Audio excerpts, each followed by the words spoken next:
নমস্কার। National school of ড্রামার দ্বারা আয়োজিত ভারতরং মহোৎসবের রজত জয়ন্তী বর্ষে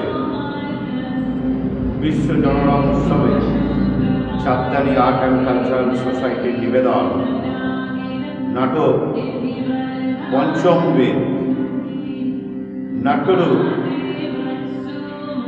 মলয় ঘোষ, নির্দেশনা বিজয়া মাইতি।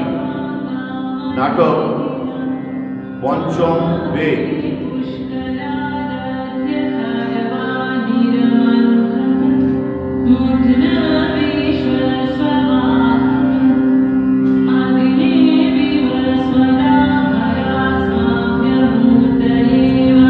আমাদের পূর্বাপর্ব শেষ হলো। এতক্ষণ আমরা যা কিছু শিখেছি তা এবার অনুশীলন করতে হবে। এক নতুন পরীক্ষা, এর মধ্যে আমাদের যেন কোনো রকম ভুল না হয় সেদিকে লক্ষ্য রাখতে হবে।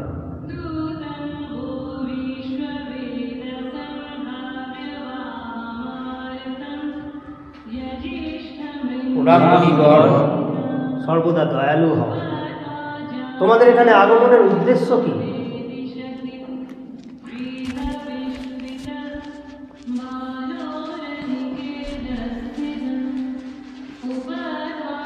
আপনি নাট্যশাস্ত্র লেখার পর থেকে আমাদের মনে অনেক প্রশ্নের উদয় হয়েছে।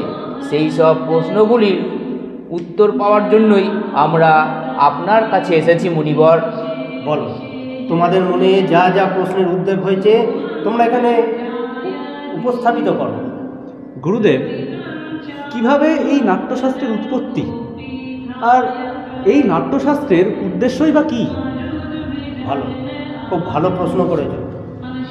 এটা প্রশ্নটা কেবলমাত্র নাটকের সঙ্গে নয়, মানুষের সমাজের এই জীবনের সঙ্গেও আমাদের জড়িত রয়েছে। ত্রেতা যুগে মানুষের মধ্যে ক্রমশ লোভের পরিমাণটা বাড়তে থাকে।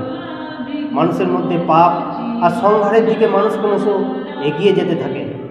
তখন দেবরাজ ইন্দ্র ভগবান ব্রহ্মার কাছে প্রার্থনা করলেন এমন একটা মাধ্যম তৈরি করতে, যে মাধ্যমের মধ্যে দিয়ে ধর্ম কামের মধ্যে কামকে মোক্ষের দিকে ক্রমশ এগিয়ে নিয়ে যেতে পারে। তখনই পঞ্চম বেদ হিসাবে তৈরি হলো এই নাট্যবেদ, আর তারই প্রায়োগিক রূপ হলো এই নাট্যশাস্ত্র। সাধু সাধু। মুনিবর, আমরা জানি বেদই হলো সকল জ্ঞানের ভাণ্ডার, সুতরাং বেদের মধ্যেই সকল কথা লেখা আছে। তাহলে কেন নতুনভাবে পঞ্চম বেদ সৃষ্টি করা হলো মুনিবর? এই পঞ্চম বেদটাকে সৃষ্টি করা হলো মানুষকে যাতে সহজে বুঝিয়ে আরও এগিয়ে নিয়ে যেতে পারা যায়। এই বেদের নাটকের মধ্যে দিয়েই সত্যের পথে, মানুষকে ধর্মের পথে এগিয়ে নিয়ে যেতে পারা যায়। সেই জন্যই ভগবান ব্রহ্মা পঞ্চম বেদ হিসেবে এই নাট্যবেদ, চারটে বেদ থেকে তিনি তৈরি করলেন। চারটে বেদ ও উপাদানগুলিকে নিয়ে কী করে নাট্যবেদ রচিত হলো গুরুদেব? এটা আপনি একটু বিস্তারিত বলুন। এই যে সাম্যবেদের গানটা তোমরা শুনছো, এই সাম্যবেদের গান থেকেই নাটকের গানের উৎপত্তি হলো। যজুর্বেদ থেকে এলো অভিনয়, আর অথর্ববেদ থেকে এলো রস। এই চারটে বেদ নিয়ে একসঙ্গে এইভাবেই তৈরি হলো নাট্যবেদ। গুরুদেব, আমার একটা প্রশ্ন ছিল। বলছি, কেবলমাত্র নাটক কি দেবতাদের জন্যই তৈরি হয়েছিল? না না, তা নয়। এই রাক্ষসদের মধ্যেও এই ব্রহ্মার যে উদ্দেশ্য, সেটা নিয়ে তাদের মধ্যে একটা সন্দেহের সৃষ্টি হয়েছিল। দেবতা, দানব, রাক্ষস, মানুষ সকলেই নাটক করতে পারে। নাটকের মধ্যে দিয়ে অনেক আচার, অনেক কিছু দেখানো যেতে পারে। মানুষের মধ্যে শোকে জর্জরিত হয়ে পড়লে, দুঃখে ক্লান্ত হয়ে পড়লে নাটকের মধ্যে দিয়েই তার বিশ্রাম নিতে পারবে। আর এই নাটকের মধ্যে এমন কোনো জ্ঞান নেই, এমন কোনো ক্রিয়া নেই যা নাটকের মধ্যে দিয়ে দেখানো যাবে না। আশ্চর্য! পুরো সৃষ্টি, সব লৌকিক এবং অলৌকিক, ধর্ম, শিল্প সবই নাট্যকলার মধ্যে মুনিবর। হ্যাঁ হ্যাঁ হ্যাঁ, সব কিছু এই নাটকের মধ্যেই। এই নাট্যশিল্পেই হলো সমস্ত কিছু উৎস, আর নাটকই হলো তার সঙ্গম। নাটক এক অদ্ভুত শিল্প। ঠিক যেমন বেঁচে থাকার জন্য শ্বাস প্রশ্বাস, বরং এটি সবচেয়ে গুরুত্বপূর্ণ শিল্প। কিন্তু কেন আমাদের সমাজ এই শিল্পটিকে গুরুত্ব সহকারে নেয় না? আমি অনেককেই দেখেছি যারা এই শিল্পটিকে অপ্রয়োজনীয়, অপ্রত্যাশিত হিসেবে বিবেচনা করে। আমরা হলাম শিল্পী, আর আর আমাদের কোনো নীতি নির্ধারণ করা উচিত নয়।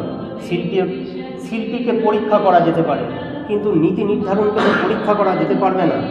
এই নাটকের মধ্যে দিয়ে শুধু সমাজের একটা, এটা যেন একটা আয়নার মতো সমাজের একটা, আর প্রতিটা ধাপ নাট্য রস, শিল্প, কলা প্রভৃতির মধ্যে দিয়ে আরও ভৌগোলিক সীমা অতিক্রম করে যেন এগিয়ে নিয়ে যেতে পারে নাটক।